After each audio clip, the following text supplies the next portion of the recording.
but it is a 90-degree deviation. In fact, it is a 360-degree difference. మనం చూసేటటువంటి పరిచర్యలకు యేసు ప్రభువు మరియు ఆయన శిష్యులు చేసినటువంటి పరిచర్యలకు ఉన్న తేడా. మనం ఈరోజు we will look into a little aspect, one of the dimensions of that ministry. ప్రభు మనం పిలిచినటువంటి ఆ పరిచర్యకు ఉన్నటువంటి ఒకానొక కోణాన్ని మనం చూడబోతున్నాం. అయితే మనం ఈ విషయాన్ని గమనించడానికి ముందు నేను ఒక మాట మీకు చెప్పాలనుకుంటున్నాను. ఏంటంటే, this is not just for those who are called, who think they are called for full-time ministry, not working at all. వాళ్ళ గురించి మాత్రమే నేను మాట్లాడటం లేదు. సంఘము వారి ఆర్థిక విషయాల్లో సహాయపడుతూ ఉండగా, సంఘము పంపించగా పనిచేసే వాళ్ళు ఉంటారు.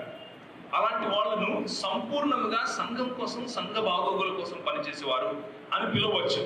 అలాంటి వారు వారి జీవితాన్ని, వారి జీవితంలో తర్వాత వారి కుటుంబాన్ని పోషించుకోవడానికి సంఘము పైన ఆధారపడి, సంఘము పైన, దేవుని పైన ఆధారపడి సంఘము వాళ్ళను పోషిస్తుంది అన్నటువంటి కమిట్మెంట్ తీసుకోవడం కారణంగా వాళ్ళు జీవిస్తారు. వాళ్లకు ఈ మాటలు ఎంత ఉపయోగపడతాయో, ఎంత అవసరమో, ఎంతగా ఆపాదించుకోవాలో, అలాగే అదే దేవుని పైన, అదే సంఘము పైన పనిచేస్తూ పరిచర్య చేసే వారికి కూడా ఇది ఆపాదించాలి. పని చేస్తూ వారి సొంత సమయాన్ని, వారి సొంత డబ్బును, వారి సొంత తలాంతులను దేవుని కోసం, దేవుని యొక్క పరిచర్య కోసం, దేవుని యొక్క మహిమ కోసం ఉపయోగిస్తున్నారో వారికి కూడా సంబంధించింది. అయితే నేను ఏ పరిచర్య చేయను కదా, నేను ఇంట్లో కూర్చుంటాను, లేకపోతే హౌస్ వైఫ్ని, నేను ఇంకా స్టూడెంట్ని, లేకపోతే నేను పరిచర్య చేయను అని అనుకునే వాళ్లకు ఇది పనికిరాదు. అలాంటి వాళ్ళు క్రైస్తవులే కాదు. మళ్ళీ చెప్తున్నాను, ఒకవేళ నేను పరిచర్య చేయట్లేదు, నాకు సంబంధం లేదు ఈ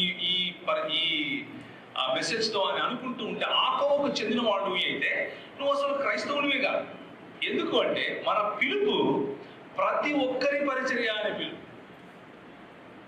యేసుక్రీస్తు మనల్ని రక్షించుకున్న ఆ మరుక్షణమే మనము ఈ పరిచర్య అనే జీవన విధానంలో అడుగుపెట్టాము.